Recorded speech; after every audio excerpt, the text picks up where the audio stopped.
Maria, you go. Thanks. Well, I agree with what Louisa just said about trying to stop this madness, because it is madness. It's the first time in my political lifetime, which is longer than probably most of you think it is. I remember the first referendum. I couldn't vote in it, but I remember it. It is madness. There's been nothing in my political lifetime that has compared to the madness of these times. That the country's parliament and MPs and government might be spending their time pursuing, impoverishing and diminishing the country as an act of will. That is what we're setting about doing. Because let's be clear, I don't have to convince people in this room, there is no deal that can be better than the deal that we've got, number one. So whatever she comes back with, now no matter how good it is, it won't be as good as where we are now. We're at the very least going to become rule takers. If we manage to stay in the customs union and the single market, we'll still be rule takers. Now, that's not the end of the world, but as George said, it's one of the things that motivated people who voted no, and who voted to leave. And then we will also then obviously not be doing what the people voted for in the referendum. And that is a problem. We did put the referendum, it was an advisory referendum, all of those things. It was closer than the Leave voters say, all of those things.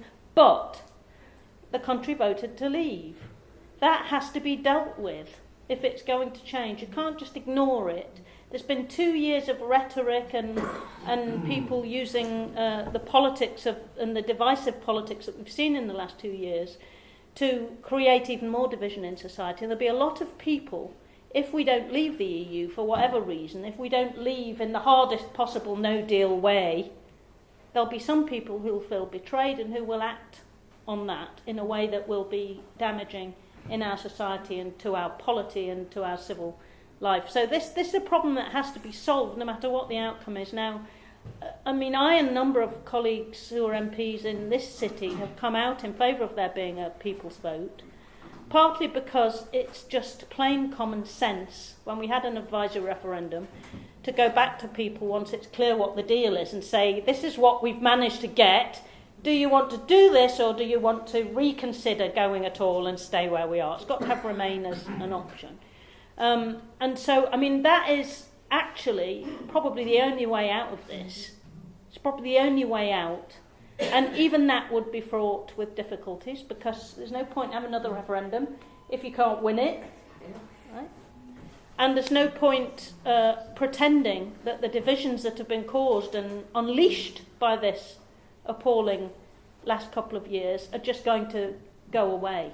And so we've got a big job of healing our society to do as well. And we've got to address the issues that led to people voting the way they did. And the one I'd add to what George referred to was the £350 million of the NHS. Yes. That was absolutely what came back to me from Labour voters all the time. 350 million, we want more money for the health service. So, that was a big one for Labour voters, I know, on my pack. So, I'm in favour of a people's vote. Can we get one? It's difficult to say. It's certainly possible. We've certainly got to try, and we will be trying. Though whether the numbers are there is pretty unpredictable. Because in the Commons we have, as you know, a hung parliament. We have the government doesn't have a majority. This issue cuts across and divides parties. It doesn't split along party lines. The DUP and the Liberal Democrats aren't divided. but I wasn't suggesting you were. You're united within your own parties, but with small numbers of MPs.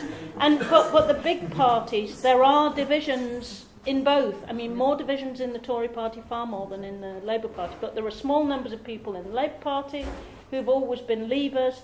There are people who represent Leave seats who might be thinking, well, we've got to vote for the best deal we can possibly get.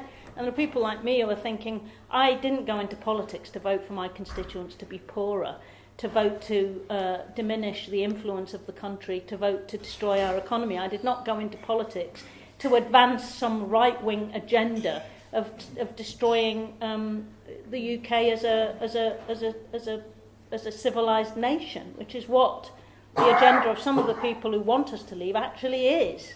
So I'm not going to vote for that. There's no way I'm going to vote for that. No matter what anybody thinks I should do, I won't do it. And there are a lot of others who won't do it. That isn't to say that it's clear what the outcome will be. I don't think that the meaningful vote, whatever Theresa May comes back with, it's not totally clear what will happen in the meaningful vote. One thing's clear, she'll try and make it meaningless. The government are trying to make the meaningful vote meaningless. So we've got to try and oppose that. If the meaningful vote is won by people who don't want Brexit, then that creates the potential for a people's vote. It could be a general election. You might end up with a catastrophic collapse of the government. That could happen. And it may be, even though the Fixed Term Parliament Act requires that there be efforts to have a new government formed, it might be that ends up not being possible. So you couldn't rule out a general election. And in those circumstances, obviously another referendum on the deal or on staying in or leaving is then the other option. So I think we're in very unpredictable times. I think that in times like this, individual members of Parliament have got to do what they think is right. 22% of my constituents work in manufacturing industry. It will all close, and I can't countenance supporting something that does that to people who've already had 8 or 9 years of terrible austerity to put up with and who are suffering. There's no way I can do that, and I'm not the only one. So I think there's hope, and we'll have to see what opportunities present themselves.